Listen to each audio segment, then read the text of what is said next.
On St. Patrick's Day, I was woken up by the sound of birds hitting my window. They do this all year round, but for some reason, they do it a lot more in the springtime. We put things on the windows so that the birds will know there's something there, but it obviously doesn't help very much. I was back in my hometown visiting my family for spring break. I had a dentist appointment later that day, and I wasn't really looking forward to it. I've had the same dentist practically my whole life, but the office has recently moved a couple of hundred yards from where it used to be, into a new building. The clean and compact look of it makes me think of those eco-friendly houses, but the receptionist told me that it had actually been built in the 80s and renovated for their use, which I thought was really interesting, that it could be adapted so easily to fit a modern aesthetic. I wondered if this place had always looked like this, if the designer had simply had the serendipitous vision of a look that would be popular 30 years later. I got my bag of goodies and had every intention to visit the cemetery that was less than a mile down the road. However, I missed the initial turn and figured that it would be much more difficult to turn around, so I just kept going, thinking about how when spring break was over I would look up cemeteries in my area. I thought about how I'd never actually seen any cemeteries where I went to college. I wonder if since I live so close to a beach and we have so many tourists that cemeteries are kept out of sight more than usual. I actually struggle to think of any grassy area big enough to hold a proper cemetery. There's one funeral home that I've seen on a busy road in a not so great area, but where did the people go afterwards? Were they taken somewhere more spacious, a 45-minute drive away? The area where I go to school is full of lower income neighborhoods.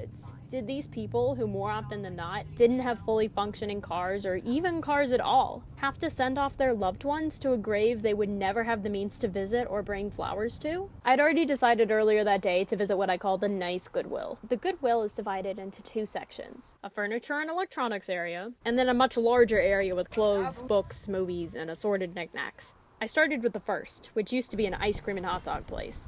There's always good furniture inside, and I found a matching desk and dresser with rather pretty gold carvings of roses. I wondered if these pieces, or any of the things that were in here, had belonged to anyone in the cemetery I passed on my way to get here. I then found this really cute Wally lamp, which didn't turn on when I plugged it in, but I guessed that it just needed a new light bulb, and whoever had donated it hadn't seen the point in going to the trouble of fixing it. For $8, it was worth it to me. While I don't feel like I'm very good at it, I enjoy fixing things. When I removed the stand and purchased 4 new light bulbs for $2 a week later, lo and behold, it worked. I felt like I'd accomplished something really great, even if it wasn't that impressive. Maybe I felt that way because someone else had chosen to throw it out instead of fix it like I did. After putting Wally in the car, I went into the second area, grabbing a ton of clothes, none of which I liked very much once I put them on. This is something I do a lot, and I thought about why. More often than not, I enjoy looking at and trying on clothes much more than I enjoy buying them. And it's not necessarily because I don't like spending money. I think it's more because I enjoy seeing the possibilities of what people can do with clothing. It's as much a consumption of art as going to a gallery or a film festival.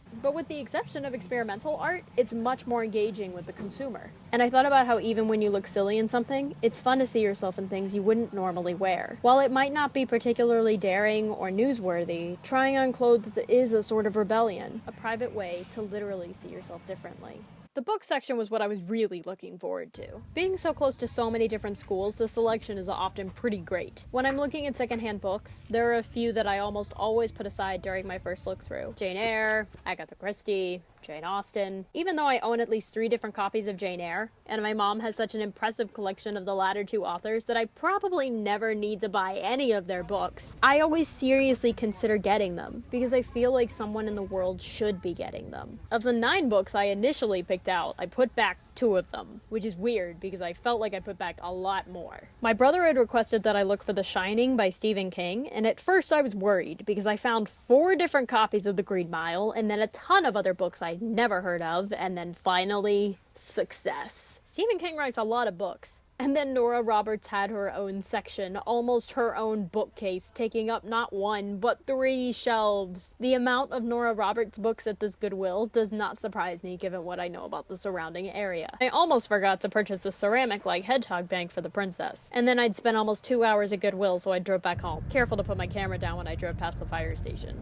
Then we went right back out again to my favorite restaurant that has officially been certified as authentic Mexican by my grandmother, where we had chips and salsa, and I had fun seeing how well my phone could focus on the texture of this particular corn chip. And then there was Target, where my mom found a giant plush sheep that she knew she had no use for, but we all thought was adorable nonetheless. And then we went home and watched Agent Carter. My visit with my family wasn't nearly long enough, and I'm lucky to have a family that felt the same way. I'm lucky to have a family that was willing to sacrifice half of their Saturday to meet me at the halfway point between home and school this past weekend, to eat lunch and make sure that I was doing okay. Being an adult is kind of scary and daunting, especially when you visit a place where you spent so much time being a kid, but it's a little less frightening with people who aren't embarrassed to care about you. Thanks for watching. The Princess will see you next Wednesday.